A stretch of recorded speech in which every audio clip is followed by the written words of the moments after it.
ini tentang apa? Surat At-Tin. Nah, ini per ayat nih Pak Agif jelasinnya nanti. Ayat pertama, bacanya apa? Wattini wazzaitun. Ada buah tin dan buah zaitun. Kenapa yang dimasukkan dalam Al-Quran itu buah tin dan buah zaitun? Ternyata Allah punya maksud dan tujuan. Kita lihat buah tin. Nih, nomor 1. Buah tin adalah buah yang rasanya enak. Kalau enak semua suka nggak? Ulangi. Hadis. Kalau buah enak kamu suka nggak? Kalau buah sepet suka nggak? Buah asam? Buah busuk?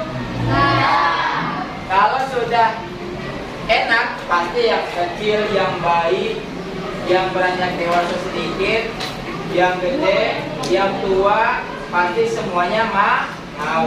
Karena rasanya enak. Selanjutnya, selain rasanya enak, buahnya juga lembut. Dalam pikiran kamu kalau lembut itu buah apa? Mangga. Kalau misal masih mengkel pasti keras. Ayo. Bisa kalau belum matang? Anggur? Anggur lembut nggak? Nah, salah satunya buah anggur lembut nggak? Kalau anggur kan isinya air, tapi ada serat-seratnya dikit. Tapi anggaplah buah naga, dalamnya lembut nggak? Pernah makan buah naga nggak? Ya Allah. Anggaplah buah naga selembut itu. Nah, jadi pertama rasanya enak, tuh buah tin. Yang kedua rasanya lembut. Kalau lembut masuk ke pencernaannya mudah atau susah? Nah, kamu suka tuh BAB-nya susah, ya kan? Karena makanannya sembarangan. Bisa jadi kamu makan makanan yang keras. Contoh makanan yang keras apa? Gorengan. Siapa makan batu di sini? Gak ada yang makan batu. Biasanya makanannya yang penuh serat. Batagor. Nih, ubi-ubian serat ya? Kamu makan ubi, tapi nggak pakai air, serat ya?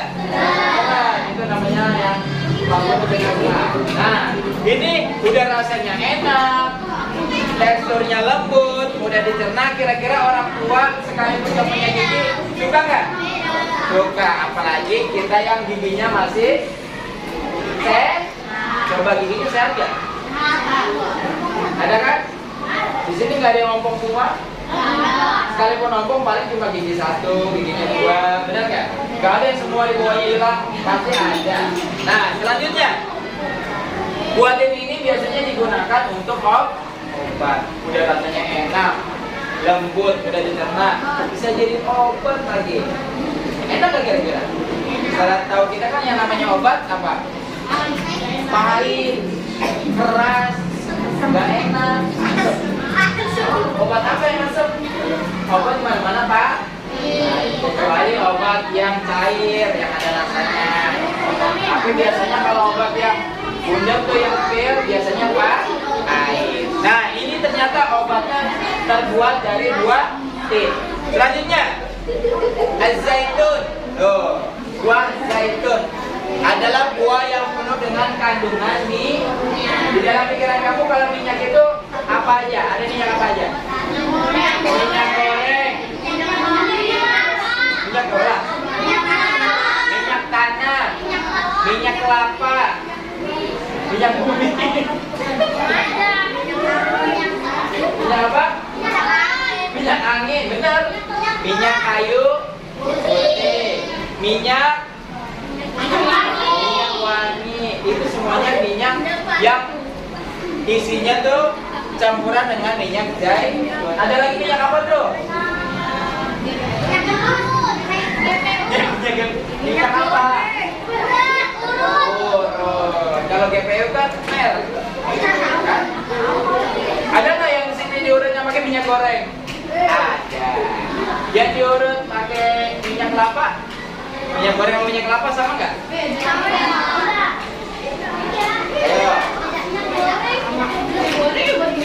Minyak kelapa buat kelapa gitu. Ya, selanjutnya itu ayat pertama. Ayat kedua, Watur Sini. Artinya gunung Sinai atau Jabal Musa.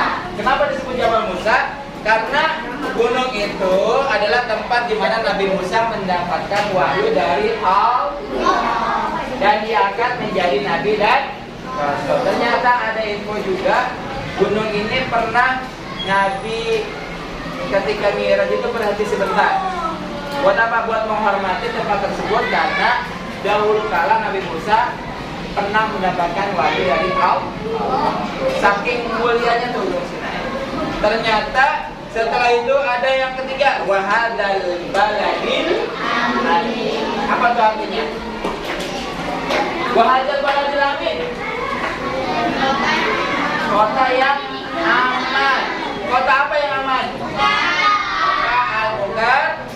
Barang siapa yang berangkat dari sini ke Mekah, maka di sana akan terjaga keamanan dan keselamatan. Mau selamat nggak? Mau aman nggak? Apalagi nanti di akhir kehidupan ada yang namanya Dajjal. Dajjal itu nanti tugasnya apa? Untuk menghilangkan dan meragukan keyakinan kita kepada Allah. Sekarang yakin nggak sama Allah? Yakin. Allah adalah Tuhan kita, Tuhan yang esa. Satu berdua. Satu. Nanti kalau Dajjal datang, dia akan meragukan hati kita, meragukan keyakinan kita. Dia akan menghilangkan keyakinan kita kalau kita yakin kepada Allah bakal hilang. Makanya orang yang hidupnya nanti di kota Mekah terhindar dari gangguan Dajjal. Kenapa Dajjal tidak berani masuk ke kota Mekah? Hanya kalau mama kamu tinggalnya di Mekah. Ayo tinggal yuk. Siapin ya bajunya ya. Pakai apa? Pakai sepeda. Selanjutnya ayat keempat apa?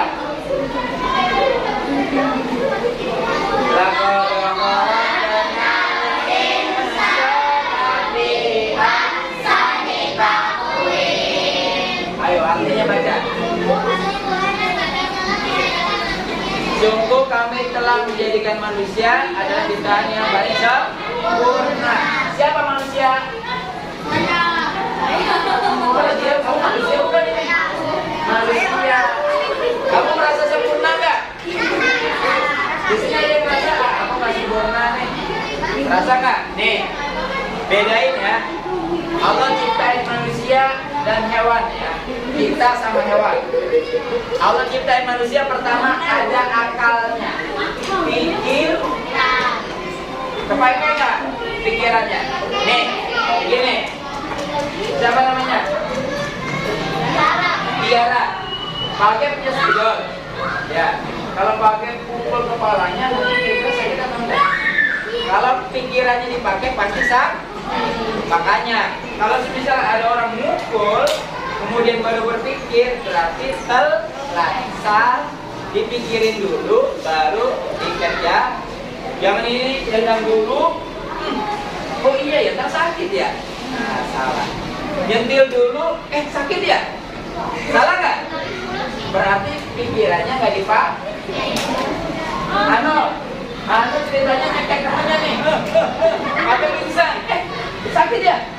Salah nggak? Berarti pikirannya telat ya? Nah, jadi sebelum berbuat dipikirin dulu, karena kita dikasih akal. Selanjutnya ada jasmani. Kepalanya ada nggak? Ini jasmani nih. Di kepala ada mata? Ada di sini yang matanya nggak kepake? Kepake semua? Hidung ada hidung? Lubangnya berapa? Ada yang 3 lubangnya? Semuanya ada mulut? Ada giginya nggak? Ada lidahnya? Kalau ada mulut nggak ada lidahnya bisa ngomong? Kalau nggak ada giginya bisa makan? Nah, susah. Berarti sudah dikasih akal, dikasih jasmani supaya apa? Supaya kita bisa menggunakan dengan sebaik-baiknya. Ada rohani. Rohani itu apa?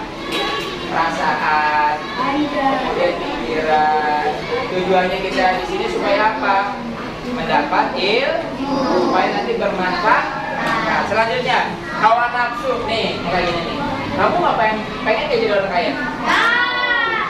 Pengen nggak yang perempuan jadi cantik? Yang laki-laki mau nggak jadi kaya? Jadi ganteng, punya mobil, punya rumah besar, punya lapangan pribadi. Kira-kira dapetnya pakai apa? Bekerja. Tapi kalau hawa nafsunya tidak bisa diatur, biasanya orang mikirnya bagaimana? Mencuri, nyol, korupsi. Korupsi. Nanti orang korupsi itu selain dosanya tuh dibalas di dunia, di akhirat juga akan dibalas. Kenapa? Mau jadi orang korupsi? Jangan sampai limit. Nah, keinginan kita itu namanya hawa nafsu. Beda nih sama hewan. Kalau hewan punya jasmani, ada kepalanya, ada kuping. Kucing ada kepalanya nggak? Ada di sini yang nemu kucing nggak ada kepalanya. Pasti sejelek-jeleknya kucing pasti ada kepalanya. Matanya ada. Mungkin bisa jadi ada kucing yang nggak punya mata, benar nggak? Dan punya hawa nafsu, dia nggak punya akal pikiran. Makanya begini, mohon maaf, ada kucing yang nya di pinggir jalan, benar? Kalau ada teman kamu yang di pinggir jalan, berarti sama kayak ada nggak di sini yang di pinggir jalan? Pipisnya di pinggir jalan ada? Atau di tengah jalan? Nggak ada. Maka kalau kelakuannya sama kayak hewan, berarti nggak punya akal. Nah, kita udah dikasih akal pikiran. Berarti gunain, jangan sampai tidak digunakan. Selanjutnya ayat kelima. Ayo ayat kelima bacanya apa?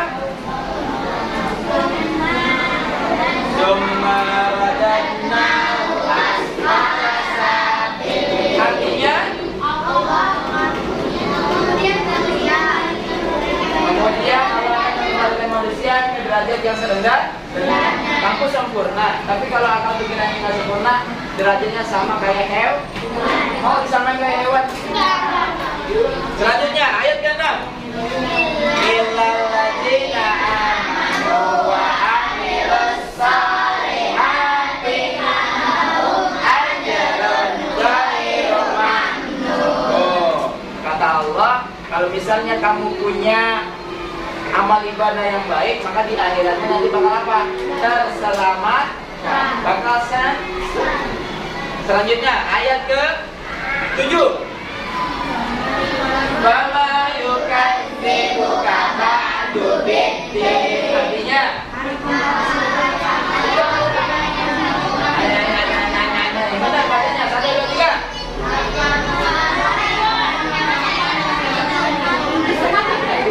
Barang-barang bacanya 1, 2, 3. Artinya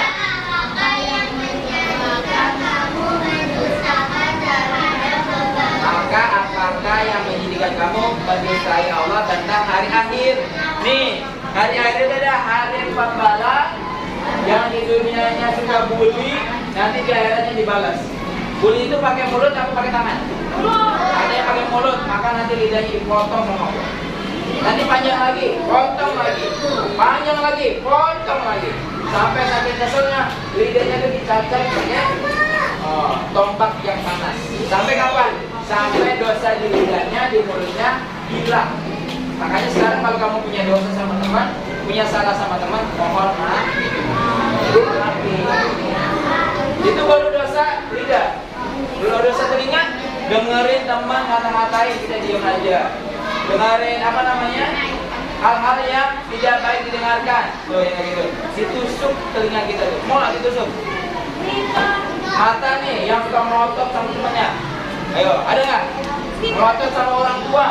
Itu nanti di akhirat, di hari pembalasan akan dicoblos dengan coblosan pakai timah yang panas. Habis dicoblos ditarik matanya ikut. Tuh, apa yang dirasain? Apakah nanti meninggal? Nggak akan meninggal, tapi akan merasakan sakit. Supaya apa? Karena itu memang pembalas. Selanjutnya, ayat ke terakhir.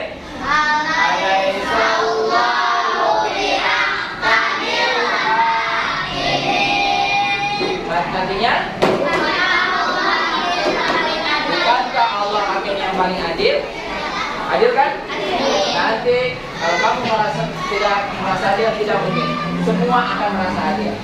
Kamu berbuat baik, maka ganjarannya surga. Kamu berbuat kejahatan, ganjarannya adalah hanya masuk surga atau neraka. Kalau mau masuk surga, maka banyak berbuat kebaikan.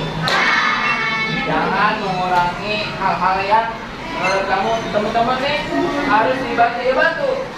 Kalau ada teman kamu salah, jangan disalah-salahin, tapi benerin.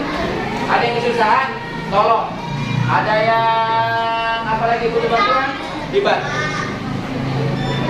Paham? Insya Allah.